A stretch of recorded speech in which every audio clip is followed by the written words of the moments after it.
اللہ تعالیٰ نے مومنوں کے لیے جنت تیار کر کے رکھی ہوئی ہے، اور یہ ٹیسٹ اینڈ ٹرائلز ہیں کہ اللہ تعالیٰ یہ دیکھنا چاہتے ہیں کہ اس ٹیسٹ سے کون اچھے طریقے سے پاس ہو کے پھر اگلے جہاں میں اس کو پھر اللہ تعالیٰ جنت سے نوازیں گے۔ خاص سے کہ آپ کوئی بھی فیلڈ لے لیں، رسول اللہ صلی اللہ علیہ وسلم ہی ایکسلڈ دیٹ۔ اسی لیے اللہ تعالیٰ فرماتے ہیں لَقَدْ كَانَ لَكُمْ فِي رَسُولِ اللَّهِ أُسْوَةٌ حَسَنَةٌ، تمہارے لیے بہترین نمونہ ہے۔ The best role model for all of us is who؟ رسول اللہ صلی اللہ علیہ وسلم۔ آپ دیکھیں being a step father ان کے کیسے اخلاق تھے زینب رضی اللہ عنہا کے ساتھ۔ ان کے بارے میں آتا ہے کہ جب بھی رسول اللہ گھر میں داخل ہوتے تھے he used to say صلی اللہ علیہ وسلم where is our daughter زینب، ہماری بیٹی کہاں ہے؟ You see the wording، ہماری بیٹی کہاں ہے زینب۔ اور عمار بن یاسر جو کہ ماموں ہیں زینب کے، کیسے؟ کیونکہ فوسٹر بردر ہے نا ام سلمہ کے، تو ہی یوز ٹو جوک، یعنی کبھی کبھار وہ یہ کہا کرتے تھے کہ ایک دفعہ انہوں نے نا زینب رضی اللہ عنہ کو جب پکڑا تو کہتے ہیں کہ یہ لڑکی محمد صلی اللہ علیہ وسلم اور ان کے گھر والوں کے درمیان آ گئی ہے، میننگ کہ رسول اللہ اتنی اٹینشن دیتے ہیں، اتنا پیار کرتے ہیں اپنی بیٹی کو کہ وہ باقی فیملی ممبرس کو بھول چکے ہیں۔ So this is how the people used to say کہ رسول اللہ صلی اللہ علیہ وسلم کتنی محبت کیا کرتے تھے حضرت زینب کے ساتھ، اور what a beautiful relation he had۔ ان کے بارے میں آتا ہے کہ جب وہ گھر آتے تھے he used to play with her، کیسے کھیلتے تھے؟ اب دیکھیں this is the lesson for the fathers۔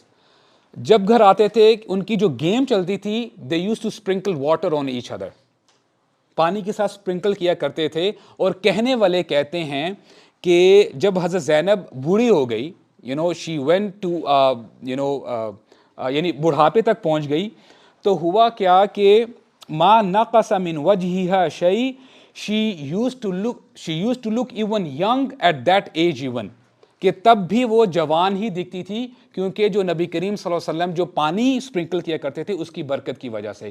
تو یہ ریلیشن تھا رسول اللہ کا زینب رضی اللہ عنہا کے ساتھ۔ اور آج جو اسلام کے خلاف پروپیگنڈا کیا جاتا ہے نا، وہ یہ بھی کہتے ہیں کہ اسلام اوپریس کرتا ہے عورتوں کو، خواتین کو اوپریس کرتا ہے۔ اور یہاں پہ دیکھیں زینب بنت ابی سلمہ رضی اللہ عنہا، she was so intelligent، وہ اپنے زمانے کی عالمہ بھی تھی، اور لوگ کہتے ہیں ابن عثیر رحمہ اللہ وہ کہتے ہیں she was the most افقہ النساء، کہ the most intelligent، the most knowledgeable woman of her time۔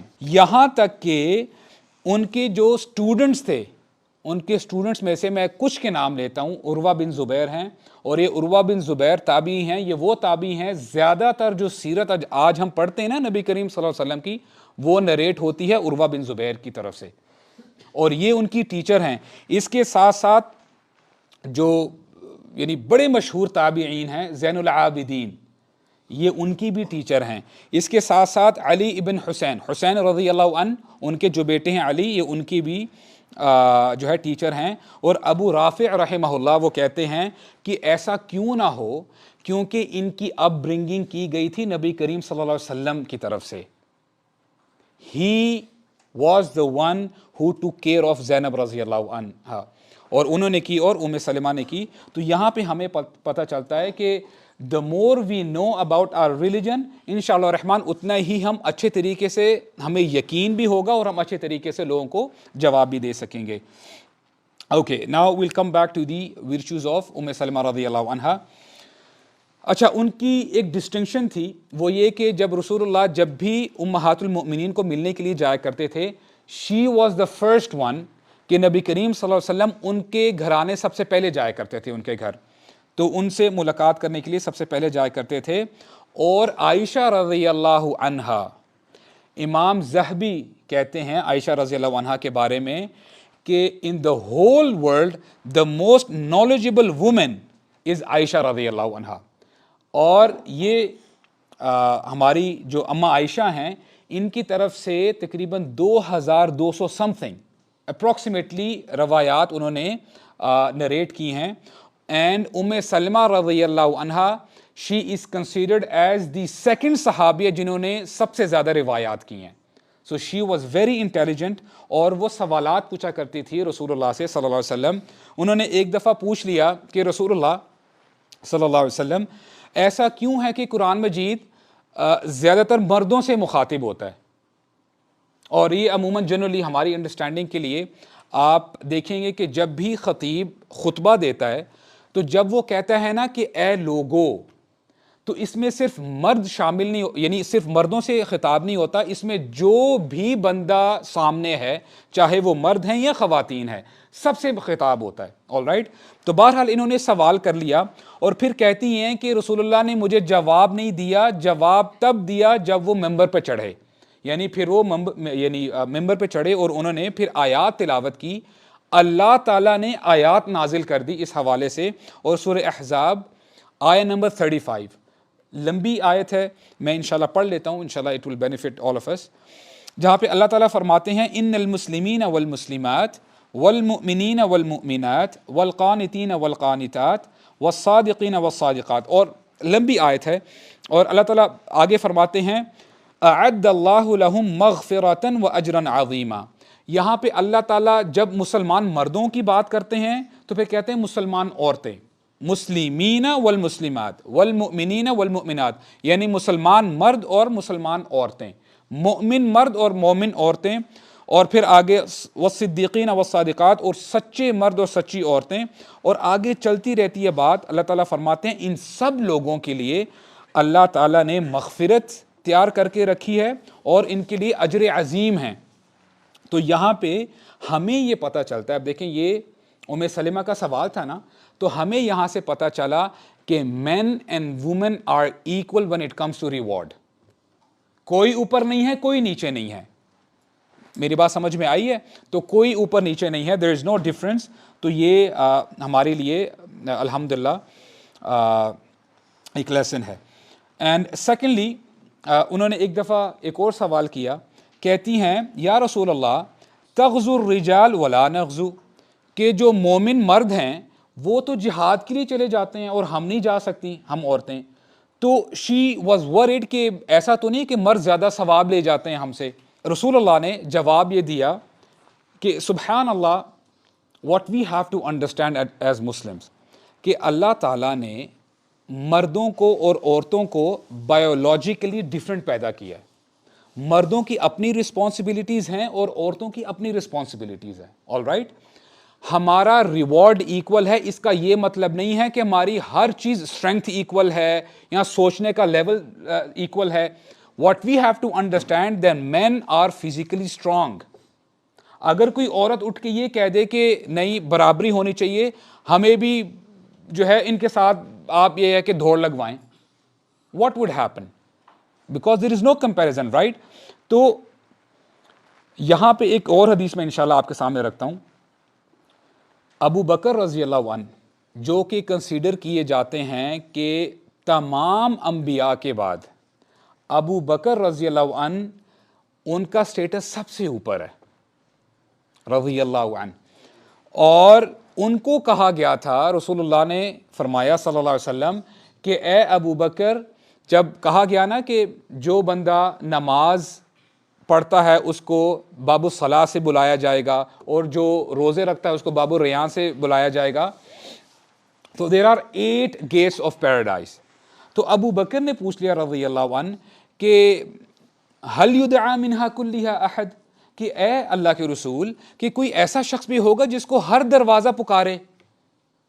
تو رسول اللہ نے فرمایا کہ ہاں ابو بکر, اور مجھے امید ہے آپ ان میں سے ہوگے.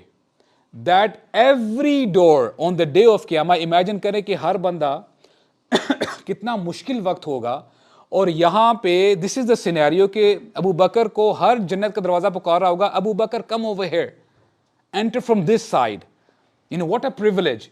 اب یہاں پہ میں اسی حوالے سے ایک اور حدیث رکھتا ہوں تاکہ ہمیں پتہ چل جائے کہ اسلام کیسے بیلنس کرتا ہے.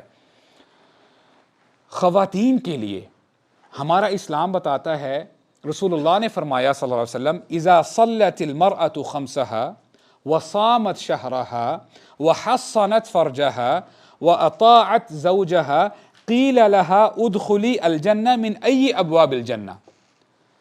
اگر کوئی عورت 5 وقت کی نماز پڑھتی ہے, روزے رکھتی ہے رمضان کے, اور she takes care of her chastity, اپنی عزت کا خیال رکھتی ہے, اور اس کے ساتھ ساتھ اپنے خاوند کا خیال رکھتی ہے, اس کی فرمانبرداری کرتی ہے, she takes care of her husband as well, اس کو قیامت والے دن کہا جائے گا جنت کے 8 دروازوں میں سے جس دروازے سے جانا چاہتی ہو داخل ہو جاؤ.